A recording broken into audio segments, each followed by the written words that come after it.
कहानी की शुरुआत होती है उस पल से जब पूरे घर में शहनाइयों की गूंज सुनाई दे रही होती है। बड़ा सा हॉल रंग बिरंगे फूलों से सजा होता है। हर दीवार पर लाइटों की लड़ियां टंगी होती हैं और हर कोने में रिश्तेदारों की चहल पहल दिखाई देती है। लेकिन इन सब खुशियों और तैयारियों के बीच कहीं ना कहीं एक ऐसा तूफान उठ रहा होता है जिसे कोई देख नहीं पा रहा। उस तूफान का नाम है प्रार्थना। बाहर से वह शांत दिखती है, मगर उसके दिल के अंदर उथल पुथल मची हुई है। उसकी आंखों में आंसू तैरते हैं, होंठ कांपते हैं और सांसें तेज हो रही हैं। लेकिन वह अपने जज्बात छुपाने की पूरी कोशिश करती है। बुआ माँ ने पहले ही तय कर लिया था कि आज की रात, आज का यह मौका सब कुछ उनके हिसाब से ही होगा। उन्होंने निश्चय किया था कि दुल्हन सोनालिका नहीं बल्कि प्रार्थना बनेगी। घूंघट के अंदर छुपी प्रार्थना को किसी ने पहचानना भी नहीं था। सबको यही लगना था कि यह सोनालिका ही है जो शिवांश के साथ साथ फेरे लेने बैठी है। लेकिन असली सवाल यह है कि आखिर बुआ माँ यह सब क्यों कर रही हैं? क्या सचमुच उनका इरादा प्रार्थना और शिवांश को मिलाने का है, या इसके पीछे भी कोई बड़ा खेल छुपा है? दरअसल बुआ माँ की चालों से प्रार्थना पहले भी कई बार बर्बाद हो चुकी है। एक समय ऐसा आया था जब उन्हीं की साजिश की वजह से प्रार्थना और शिवांश का तलाक हुआ। वह तलाक प्रार्थना की जिंदगी का सबसे दर्दनाक पल था।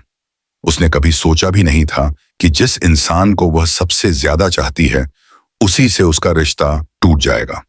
लेकिन किस्मत और हालात ने उसे वहां पहुंचा दिया जहां से लौटना असंभव लग रहा था। अब जब हालात दोबारा करवट ले रहे हैं तो प्रार्थना के दिल में डर बैठा हुआ है। उसे याद आता है कि कैसे बुआ माँ ने सबको समझाया था कि शिवांश की कुंडली में भारी दोष है। यह दोष इतना बड़ा है कि अगर प्रार्थना शादी के बाद उसे छोड़कर चली जाएगी तो 1 महीने के भीतर शिवांश की जान चली जाएगी।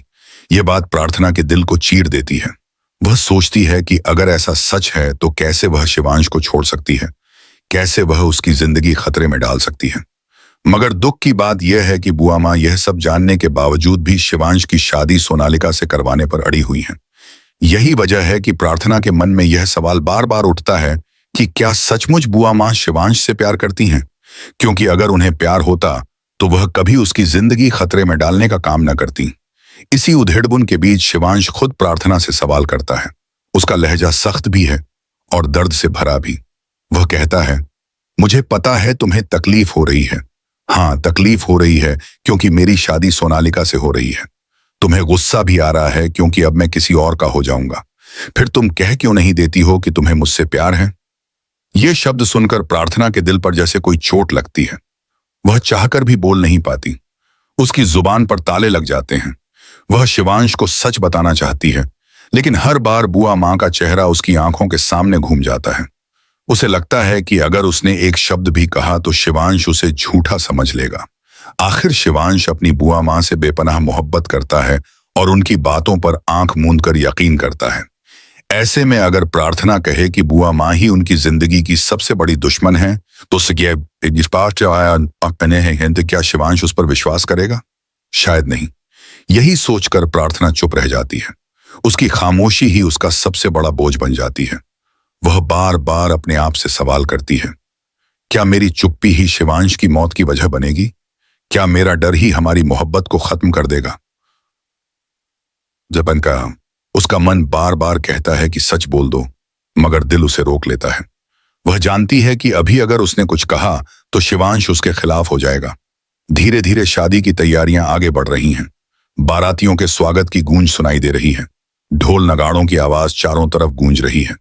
लेकिन इस शोर शराबे के बीच प्रार्थना के दिल की आवाज कोई नहीं सुन पाता। हर कोई उसे दुल्हन समझकर खुश हो रहा है, बधाई दे रहा है, और वह मजबूरी में मुस्कुरा रही है। अंदर ही अंदर वह टूट रही है। दूसरी तरफ शिवांश भी अजीब दुविधा में फंसा है। वह सोनालिका से शादी तो कर रहा है, लेकिन उसका दिल अब भी कहीं ना कहीं प्रार्थना से जुड़ा है। जब भी वह प्रार्थना को देखता है तो उसके अंदर का प्यार जाग उठता है, मगर उसके अहंकार और गुस्से ने उसे यह स्वीकार नहीं करने दिया कि वह अब भी प्रार्थना को चाहता है। इसीलिए वह उससे सवाल करता है, उसे चुनौती देता है कि वह अपने दिल की बात कहे। लेकिन जब प्रार्थना चुप रहती है तो शिवांश को लगता है कि शायद उसका शक सही था। शायद प्रार्थना अब उससे प्यार नहीं करती। यहीं से कहानी और गहरी होती जाती है, क्योंकि अब न सिर्फ प्रार्थना का राज छुपा है, बल्कि शिवांश का दर्द भी अनकहा रह जाता है। दोनों एक दूसरे से प्यार करते हैं, लेकिन हालात ने दोनों के बीच दीवार खड़ी कर दी है। उस दीवार का नाम है बुआ माँ। बुआ माँ अपनी चालों में इतनी माहिर हैं कि उन्होंने सबको अपनी मुट्ठी में कर रखा है। उनके सामने कोई बोल भी नहीं सकता। उनके चेहरे पर हमेशा मुस्कान रहती है, लेकिन उस मुस्कान के पीछे छुपा जहर कोई नहीं पहचान पाता। प्रार्थना बार बार सोचती है कि आखिर वह बुआ माँ को कैसे बेनकाब करे, लेकिन वह यह भी जानती है कि अगर उसने कोशिश की तो उसका प्लान कभी कामयाब नहीं होगा, और यही डर उसके कदम रोक देता है। इसी खामोशी, इसी डर और इसी मजबूरी के बीच आज की रात धीरे धीरे आगे बढ़ रही है। सबको लग रहा है कि आज शिवांश और सोनालिका का मिलन होगा, मगर सच्चाई ये है कि दुल्हन बनी बैठी प्रार्थना खुद को और शिवांश को बचाने के लिए यह सबसे बड़ा कदम उठाने वाली है। उसका दिल कह रहा है कि चाहे कुछ भी हो, आई अनचाई और शोमोदन की जिंदगी में वापस लाकर ही रहेगी। रात गहराती जा रही थी और शादी की रस्मों का सिलसिला धीरे धीरे आगे बढ़ रहा था। चारों ओर खुशियों का माहौल था, लेकिन प्रार्थना के दिल में तूफान मचा हुआ था। एक ओर उसकी आंखों के सामने शिवांश खड़ा था, जिसके साथ उसने कभी 7 जन्मों तक साथ निभाने की कस्में खाई थी, और दूसरी ओर वह सच था जिसे वह चाहकर भी बयां नहीं कर पा रही थी।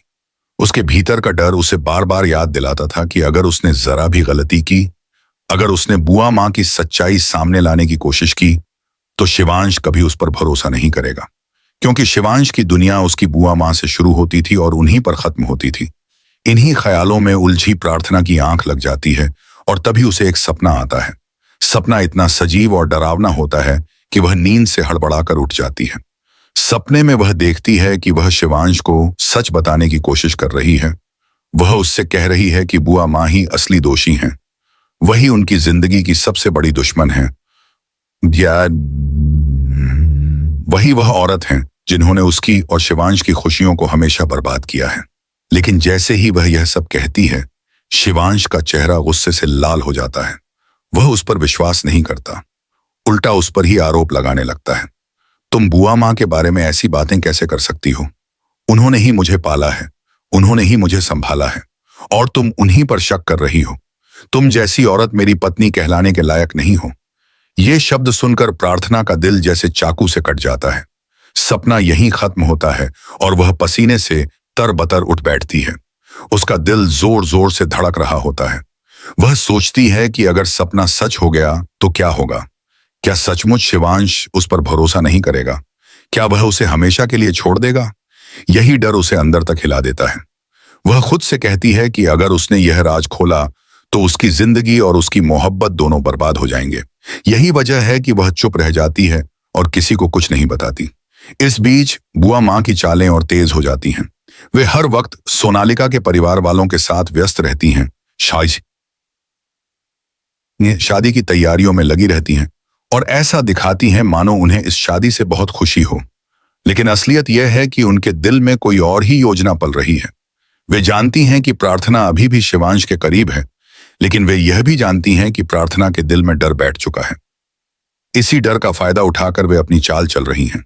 दूसरी तरफ शिवांश भी एक अजीब से द्वंद्व में फंसा हुआ है। वह सोनालिका से शादी तो कर रहा है, लेकिन उसके दिल में बार बार प्रार्थना की यादें ताजा हो रही हैं। उसे वे सारे लम्हे याद आते हैं जब उसने प्रार्थना के साथ वक्त बिताया था, जब उसने उसे धोखे से शादी के बंधन में बांध लिया था, और जब उसने पहली बार उसे अपनी पत्नी कहा था। आज वही प्रार्थना उसके सामने खामोश खड़ी है, मगर उसके दिल में तूफान मचा हुआ है। शिवांश सोचता है कि अगर प्रार्थना उसे रोकना चाहती है तो क्यों नहीं बोलती, क्यों नहीं कहती कि वह उससे प्यार करती है। लेकिन जब वह चुप रहती है तो शिवांश का गुस्सा और बढ़ जाता है। धीरे धीरे शादी की रस्में शुरू हो जाती हैं। मंडप सज चुका होता है, पंडित मंत्र पढ़ रहे होते हैं और रिश्तेदार अपनी अपनी जगह बैठ चुके होते हैं। सोनालिका दुल्हन के रूप में तैयार हो रही होती है, लेकिन कोई नहीं जानता कि असली दुल्हन प्रार्थना बनने वाली है। बुआ माँ ने ऐसा खेल रचा है कि सबको यही लगे कि सोनालिका ही दुल्हन है। प्रार्थना के दिल में डर और बढ़ता जा रहा है, लेकिन उसके मन में एक आवाज बार बार कह रही है कि अगर उसने आज कदम पीछे खींचे तो शिवांश की जिंदगी खतरे में पड़ जाएगी। इसी बीच प्रार्थना एक और फैसला लेती है। वह सोचती है कि चाहे कुछ भी हो जाए, चाहे लोग कुछ भी कहें, वह शिवांश की जिंदगी को बचाने के लिए हर हद तक जाएगी। अगर इसके लिए उसे खुद दुल्हन बनकर मंडप में बैठना पड़े तो वह ऐसा करेगी। आखिरकार वही तो है जिसने 7 जन्मों तक साथ निभाने का वादा किया था। वही तो है जिसने अपनी हर खुशी शिवांश के नाम कर दी थी। लेकिन उसकी यह सोच आसान नहीं थी, क्योंकि उसे पता था कि अगर किसी ने यह राज खोल दिया तो सब कुछ खत्म हो जाएगा। सोनालिका का परिवार बवाल खड़ा कर देगा, रिश्तेदार उसे ताने देंगे, और सबसे बड़ी बात यह कि शिवांश खुद उस पर शक कर सकता है। मगर प्रार्थना अब ठान चुकी थी। वह जानती थी कि अगर उसने यह कदम नहीं उठाया तो शिवांश की जिंदगी खतरे में पड़ जाएगी। यही सोचकर उसने अपने दिल को मजबूत किया और तय किया कि वह ही दुल्हन बनेगी। रात धीरे धीरे और गहरी हो रही थी। बाहर पटाखों की आवाज गूंज रही थी, ढोल नगाड़ों की थाप पर लोग नाच रहे थे।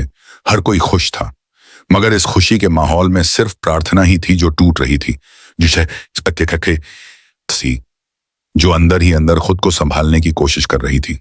उसकी आंखों से बहते आंसू घूंघट के पीछे छुप जाते थे, लेकिन उसका दिल हर पल रो रहा था। उसका मन बार बार कह रहा था कि काश शिवांश खुद उससे पूछे, काश वह खुद उसके दिल की बात समझ ले। लेकिन किस्मत ने दोनों के बीच ऐसी दीवार खड़ी कर दी थी कि वह चाहकर भी एक दूसरे के करीब नहीं आ पा रहे थे। यही वह मोड़ था जहां से कहानी और भी ज्यादा उलझने लगी।